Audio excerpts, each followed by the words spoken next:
있습니다. 일단은 지방정부에서 무엇을 해야 되느냐를 얘기를 하고 싶은데 저의 경험을 이제 먼저 얘기를 하고 싶은데요.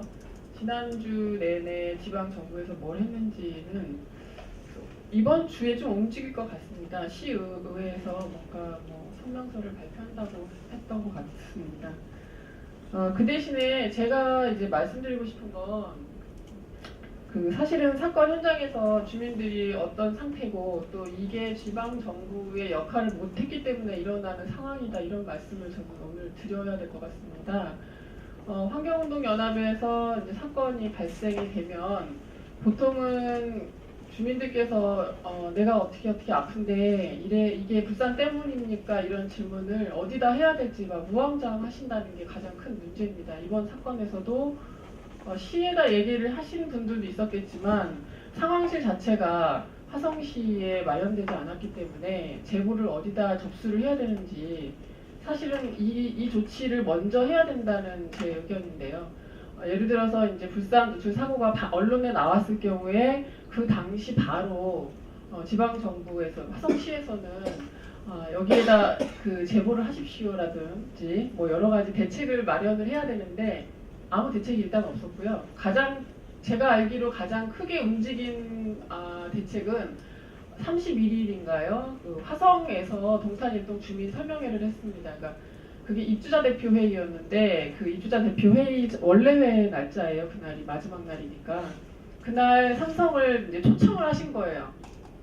사고가 발생을 한 3일 후에 이제 설명을 좀 해라, 우리 불안하니까, 이렇게 설명을 하라고 한 자리에 화성시에서 오셨습니다. 시장님, 시의원님들 다 오셔서 그 자리가 아마 공식적으로 시장님이나 이렇게 그러니까 지방 정부에서 시장님이 움직이는 것 같아요. 이 사건으로 공식적으로 이제 말씀을 하셨는데 거기서도 제가 강력하게 이제 진상규명해라, 사건 진상규명을 하고 그 뒤에 이제 주민들에게 안심한지 어떤지 설명을 하고 사고 대책을 내놓는 게 순서인 것 같은데 그날은 제가 알기로는 아마 조사 중이었던 걸로 알고 있어요. 대기 중 누출에 대해서도 아직 아무 결과가 안 나왔었고 또 경찰 조사도 하는 중이었는데 시에서는 시장님이 그러시더라고요.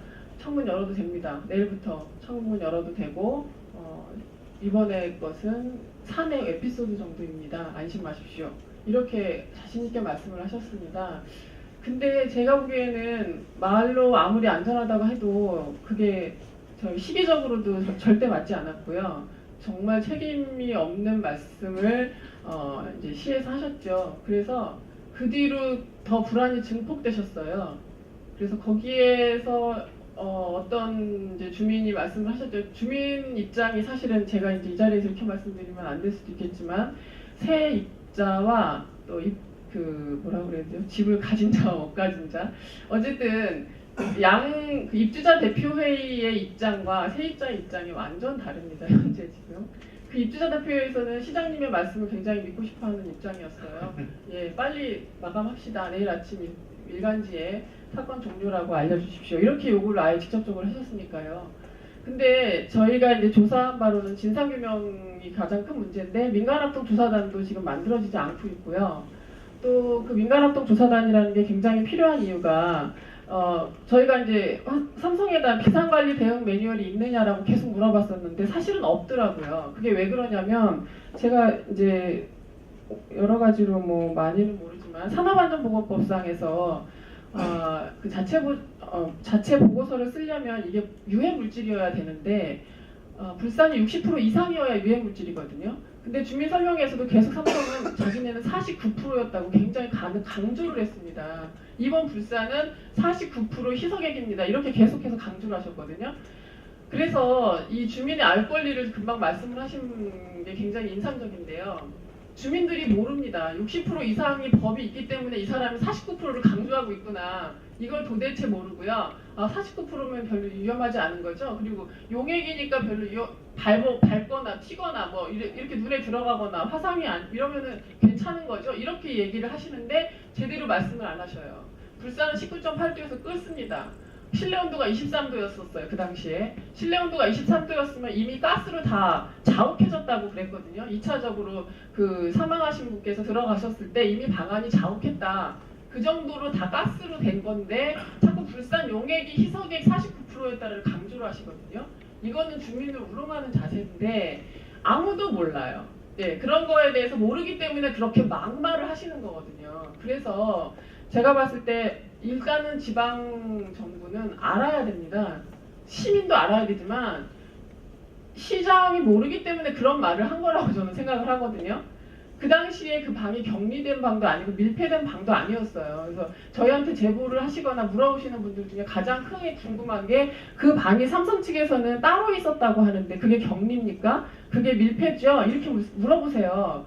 그러면 그분들이 말씀하시는 거는 이제 그 연기로 굴뚝으로 배출구로 나갈 때 측정을 했을 때는 분명히 기준치 이하였겠죠. 근데 사실은 불산은 기준치라는 것 자체가 의미가 없는 거 아시죠? 불산에는 기준치라는 말이 적용이 안 된다고 하더라고요. 불산은 안전하다라는 기준치가 아예 없는 물질인데 일단은 그 방 자체가 삼성에서는 격리된 것처럼 말을 해요. 격리가 꼭 밀폐인 것처럼 이렇게 약간 이미 뭐라 그래야 되지? 사람들에게 그런 이미지를 주고 싶어 해요. 하지만 그 당시 가스로 가득 찼고 그 방 밀폐가 되지 않았고 그냥 방이 하나 따로 있었던 것 뿐이고 그 옆방에서는 운영을 하고 있었던 거예요. 공장이 계속 가동을 하고 있었던 거예요. 대피하지 않고요.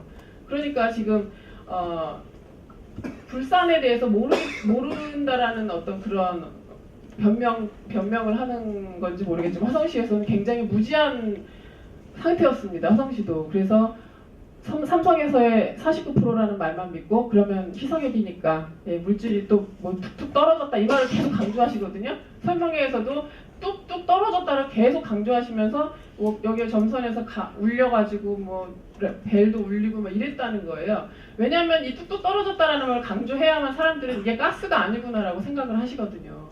그래서 제가 보기에는 이번에 가장 큰 문제는 사실을 정확하게 시에서 모르면 가만히 있든지 아니면 알고 저희 시민들한테 안전하다고 얘기를 해주셔야든지 해야 되는데 정말 가장 최악의 수를 두시는 것 같습니다. 그래서